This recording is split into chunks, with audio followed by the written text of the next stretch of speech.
হ্যাঁ, কি বলছিলি? বলছিলাম দাদা, গ্রামের সবাইকে মোটামুটি নেমন্তন্ন করা হয়ে গেছে। আর ওই আমি আর প্রসেন গিয়ে বাজার থেকে যেগুলো যেগুলো দরকার সেগুলো কিনে নিয়ে এসেছি। আর ঠাকুরকে বলে দিয়েছি সকাল সকাল চলে আসতে। আচ্ছা। তো দাদা তুমি একটা জিনিস একটু বলে দাও যে বউ বসার জায়গাটা কোথায় করব? সেটা তোরা দেখে নি, সবকিছু যেন নিখুঁতভাবে হয়। নিশ্চিত দাদা কথা। এই এক কাপ চা দে তো। হ্যাঁ, যেটা বলছিলাম, এখানে তো কেউ নেই দেখছি, সবাই কাজে ব্যস্ত। হ্যাঁ, আমি বরং চাটা করে আনি।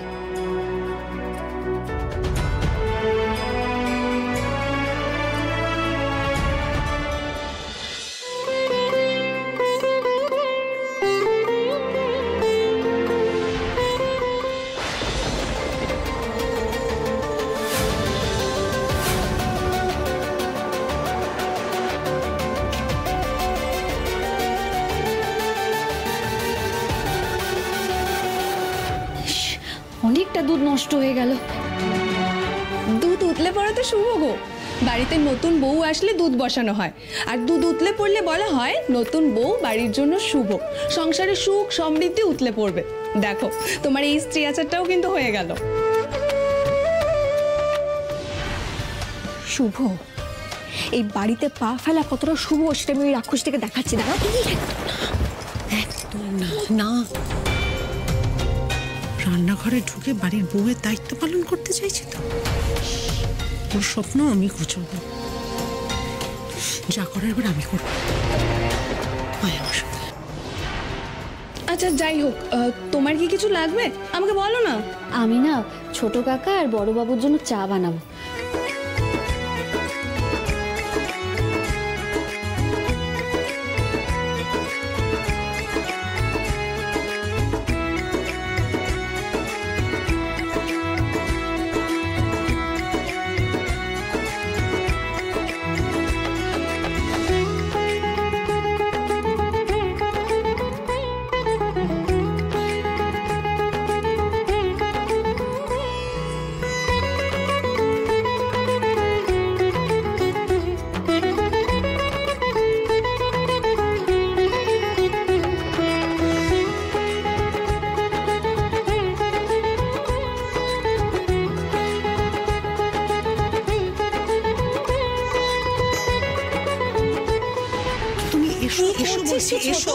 দেখো দিদি ভাই, দেখো বাড়িতে পা দিতে না দিতেই রান্নাঘরের দখল নিতে চাইছে, কর্তৃত্ব ফলাতে চাইছে এই বাড়িতে আসা থেকে।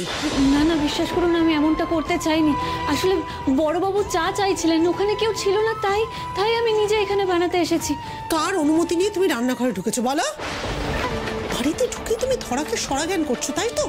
বেরো রান্নাঘর থেকে, বেরো বেরো বলছি। ছোট গিন্নিমা, চুপ করে বেরো, বেরো বেরো এখান থেকে, বেরো। গিন্নিমা, আমি তো আগেও এই বাড়ির রান্নাঘরে এসেছি, তাই আমি বুঝতে পারিনি এর জন্য আলাদা করে অনুমতি নিতে হবে।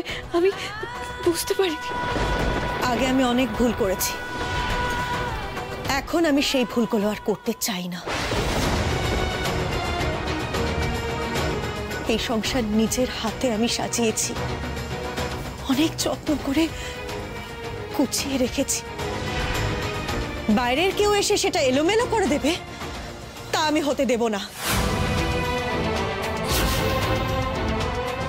সেটা আমি কিছুতেই মেনে নেব না। এবার দিদিভাইকে আর একটু উস্কে দিতে হবে। দিদিভাই, বাড়ির বউদের ক্ষমতার জায়গা তো এই রান্নাঘরই, বলো? হ্যাঁ, বাড়ির বউরা মেয়েরা দিনের বেশিরভাগ সময় তো রান্নাঘরেই কাটায়। সংসার সবার জন্য রান্না বান্না করা, সংসার সবকিছু খুঁটিনাটি সবকিছুর আতুর ঘর তো এই রান্নাঘরে দিদিভাই। ঠিক সেই জন্য তুমি সবার আগে ওই রান্নাঘরটাকে দখল করতে চেয়েছিলে, তাই তো? একটা কথা কান খুলে শুনে রাখো, আমরা কিন্তু সেটা কখনোই হতে দেব না, বুঝতে পেরেছ? আর কোনোদিনও রান্নাঘরে তুমি পা দেওয়ার চেষ্টা করবে না। হেই, বেরো বেরো এখান থেকে। বলেছিলাম না কোথাও 1 ইঞ্চিও জমি আমি তোমায় বানাতে দেবো না, বলেছিলাম তো। বেরো বেরো।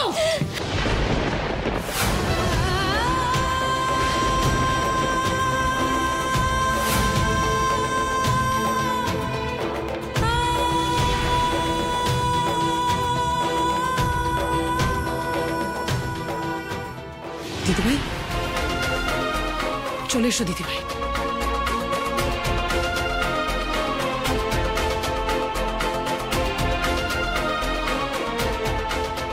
চা করতে এসে এতটা মুখ চামটা খেতে হলো মেয়েটাকে, কোনো দোষই তো করেনি। চা কত দূর? আনছি বড় বাবু।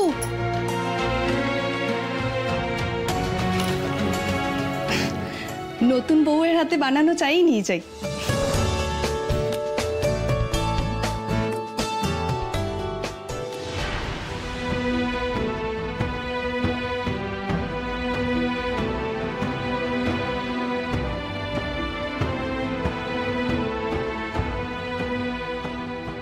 আমাদের বিয়ে হয়েছে, দেবী দেবরায় বাড়ির বউ, পুত্রবধূ।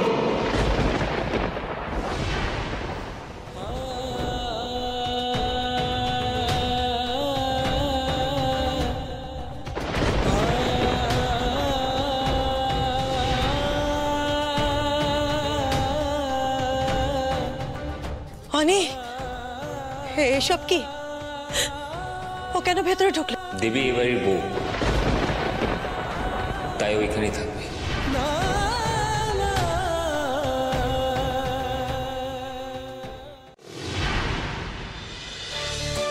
তাতান, তুমি এখানে কি করছো? তুমি সব সময় রাগি রাগি কেন হয়ে থাকো গো কাকাই? তোমার কাছে আসতে একটু ভয় ভয় করে, কিন্তু আজ আমি খুব খুশি, তাই তোমায় বলতে এসেছি। তাতান বাবু, আমি তোমাকে কবে বকেছি? তুমি আমাকে কেন ভয় পাও? আগে পেতাম, এখন আর পাবো না। তুমি খুব ভালো। দেবী দিদিকে তুমি বিয়ে করেছো, দেবী দিদি এখন থেকে আমাদের সাথেই থাকবে। পুরো গ্রাম এবারের সবাই দেবীর দিকে আঙ্গুল তুলছে, আর এই ছোট্ট শিশুটা বলছে আমি নাকি ঠিক কাজ করেছি। তাতান যদি বুঝতে পারতো আজ আমি কি বিড়ম্বনার মধ্যে রয়েছি।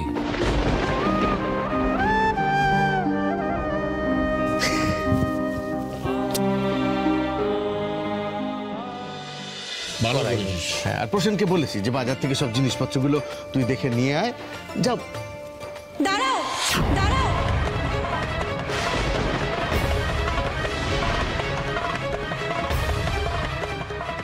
ওই চা দেবী বানিয়েছে। দেবী জানে না কার চায়ে কতটা চিনি দিতে হয়। ওই চা তোমরা মুখে দিতে পারবে না। আমি আমি তোমাদের চা আবার নতুন করে বানিয়ে না দিচ্ছি। না, আমি দাও তো আমাকে। খেলাম, বেশ ভালোই তো বানিয়েছে।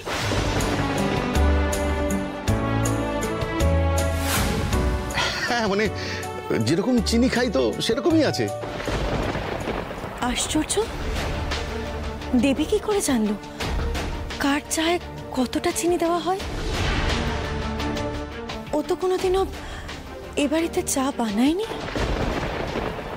বড়বাবু কম চিনি খান, হাফ চামচ, আর ছোট কাকা বেশি চিনি খান, 1.5 চামচ, আর ছোট গিন্নিমা লাল চা খান।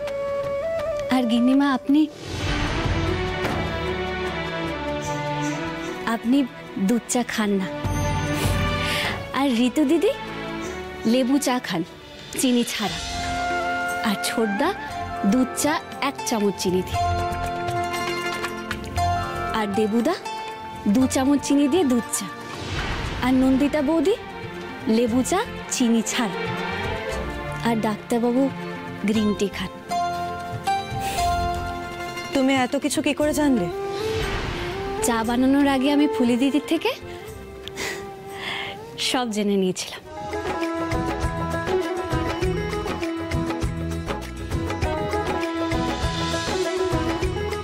আমাকে বলো তো, বাড়িতে কে কেমন চা খায়, কার কত চামচ চিনি, কে দুধ চা খায় আর কে দুধ ছাড়া লাল চা খায়?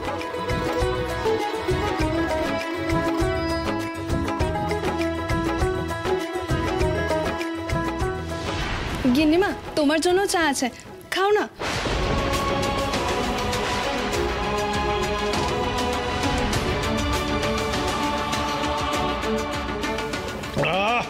অসাধারণ।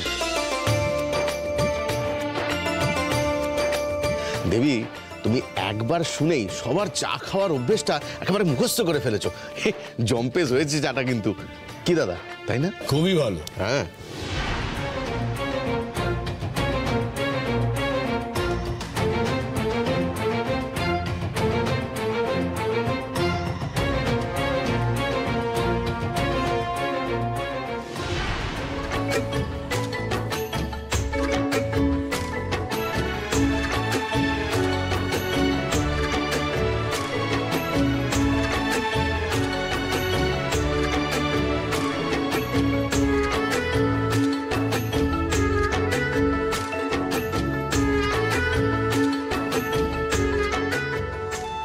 ডাক্তারবাবুর চাটা আমি কি নিয়ে যাব?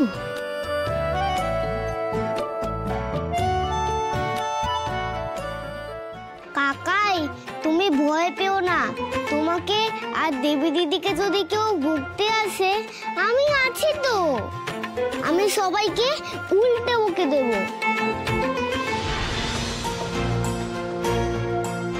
দেখো, দেবী দিদি তো আমায় খুব ভালোবাসে, তোমাকেও খুব ভালোবাসে। মানে আমি এই চাটা দিতে এসেছিলাম। আমি তোমাকেই তো খুঁজছিলাম দেবী দিদি। কাকা এতক্ষণ মন খারাপ করেছিল। তুমি আমাকে যেমন ভালোবাসো, কাকাইকেও তেমন ভালোবাসবে, তাহলে কাকাইরও মন ভালো হয়ে যাবে।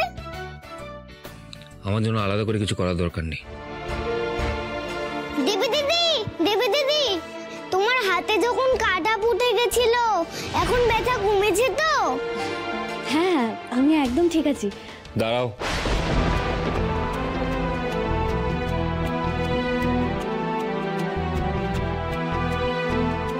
আয় তাতান, তাড়াতাড়ি আয়, খাবি আয়। কোথায় গেলি তুই? কাকাই, আমি খেয়ে আসছি। হ্যাঁ গো, আসি। আমার কিছু হয়নি, আমি ঠিক আছি। হ্যাঁ, দাঁড়াতে বলেছি না? হাতটা দেখি, হাতটা দেখি আমি। কি হলো, দেখাও।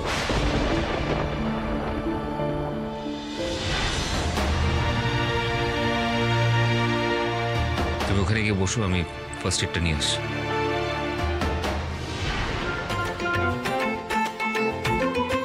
দেবী দিদি আর কাকার মধ্যে ভাব হয় কিনা দেখি তো। যাও।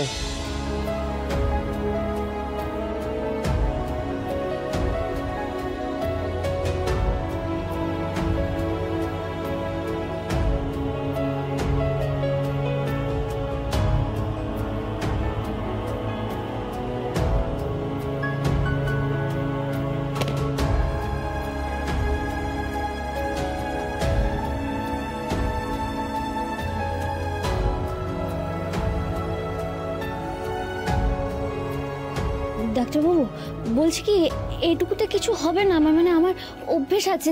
ছাড়। সব অভ্যেস ভালো না। সেপটিক হয়ে গেলে কি হবে? তার জন্য বলছিলাম এই নিয়ম টিয়ম আচার অনুষ্ঠান এসব করার দরকার নেই। আমি থাকলে না এসব হতে দিতাম। বলনি কেন কাটা ফুটে গেছে? বলছি, আপনি এত ব্যস্ত হবেন না। এসব আচার অনুষ্ঠান শুধু আমার আপনার ব্যাপার তো নয়। বাড়ির বড়রা, আত্মীয় স্বজনরা সবাই তো চায় যাতে এই সংসারের অকল্যাণ না হয়।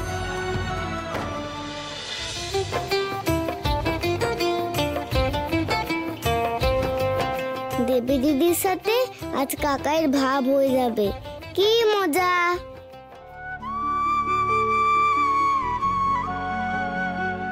আমি জানি আমার জন্য আপনাকে অনেক বিপদে পড়তে হলো। আপনার বাড়ির লোকেরাও অনেক অশান্তি সহ্য করছে।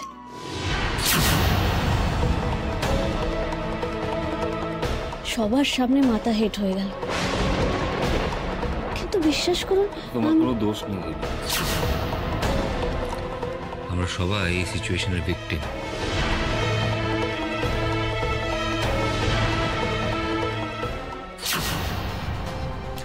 পরিস্থিতির শিকার। না চাইলেও এখন আমাদেরকে এসব সহ্য করতে হবে।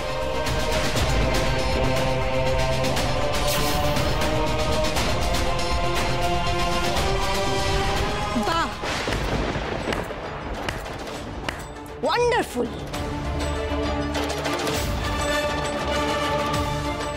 এরকম একটা সুন্দর দৃশ্য না দেখলে তো মিস করে যেতাম অনেক।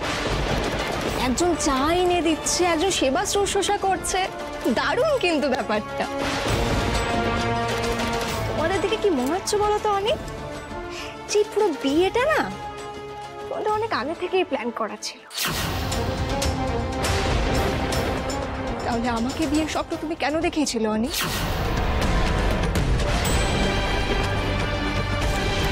কেন লগ্ন নষ্ট হওয়ার অপবাদ আমার মাথায় লাগিয়ে দিলে অনেক? কেন কেন কেন? আমি আমার আগামী জীবনটা কিভাবে কাটাবো এটা তুমি একবারের জন্যও ভাবলে না, একবারের জন্যও না। সনি, আমি তো তোমার সঙ্গে সুখে শান্তিতে সংসার করব বলে মনস্থির করেছিলাম। তাহলে কেন রাজি হয়েছিলে আমাকে বিয়ে করতে যদি তোমার মনে দেবী ছিল? কেন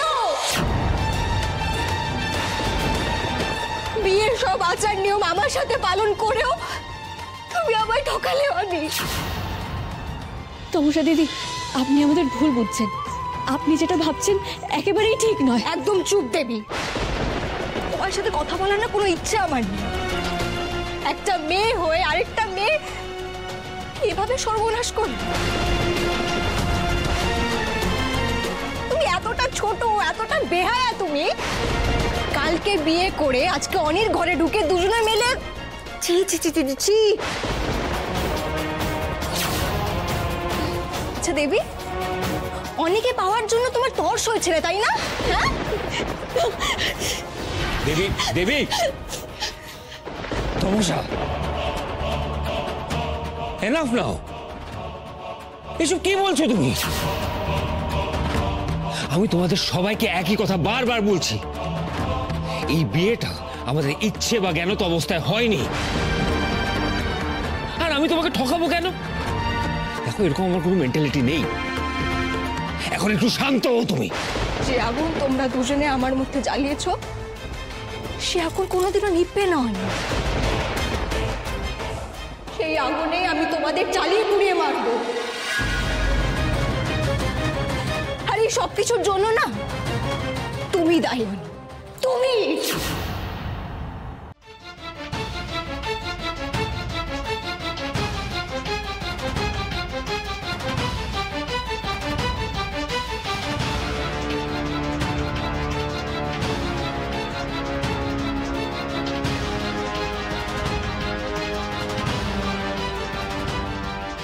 যেই আগুনে আমি জ্বলে পড়ে মরছি সেই আগুনে আমি দেবীকেও পুড়িয়ে মারব।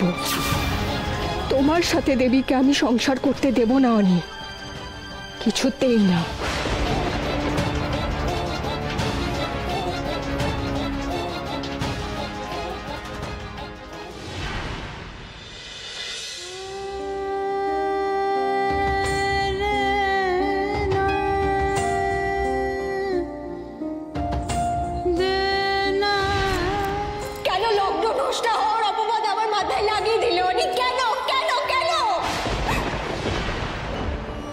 তমসা দিদির সাথে সত্যি বড় অন্যায় হয়েছে, যতই অনিচ্ছাকৃত হোক। দিদির কি হবে এখন? মাগো, আমি তো চলে যেতেই চেয়েছিলাম বলো। তমসা দিদির জন্য আমার বড্ড কষ্ট হচ্ছে।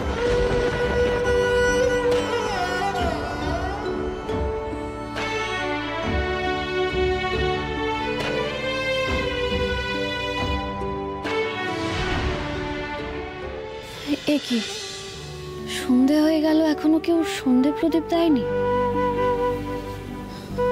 গিন্নিমা নিশ্চয়ই ব্যস্ত আছেন। না না, সন্ধে প্রদীপ না জ্বালালে তো সংসারের অমঙ্গল হয়।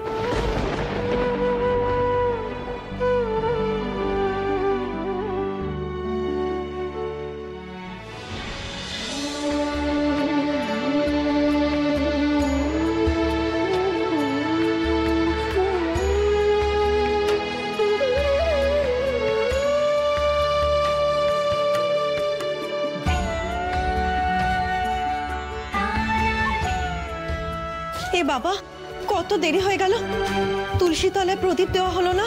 ইস, কি করে যে আমার এত দেরি। দিদি ভাই,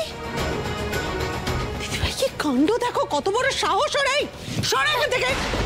আমি কিছু করিনি, আমি সন্ধে প্রদীপ দেখাচ্ছিলাম। কেন, কে বলেছে তোমাকে এসব কিছু করতে? বলো, কে বলেছে?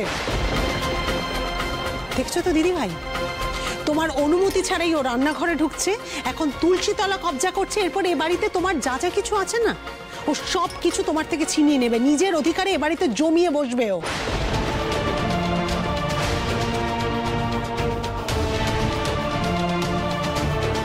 কি মনে করেছো কি তুমি? নিজেকে এবাড়ির বউ বলে প্রতিপন্ন করার জন্য সব জায়গায় ঢুকে পড়ছো। দেখো, এখন নিজে তুমি বরণ করে ওকে ঘরে তুলেছো, ওই জন্য ধরাকে সরা জ্ঞান করছে। পই পই করে বিকেলবেলা বললাম এই বাড়ির কোনো কিছুতে তুমি হাত দেবে না, তারপরেও তোমার এত সাহস। বুঝতে পারছো তো, ও যেভাবে তোমার সুখ শান্তি সংসার সবকিছু কেড়ে নিয়েছে, একদিন দিদিভাই তোমার থেকেও সবকিছু কেড়ে নেবে, তোমার সংসারটাও কেড়ে নেবে।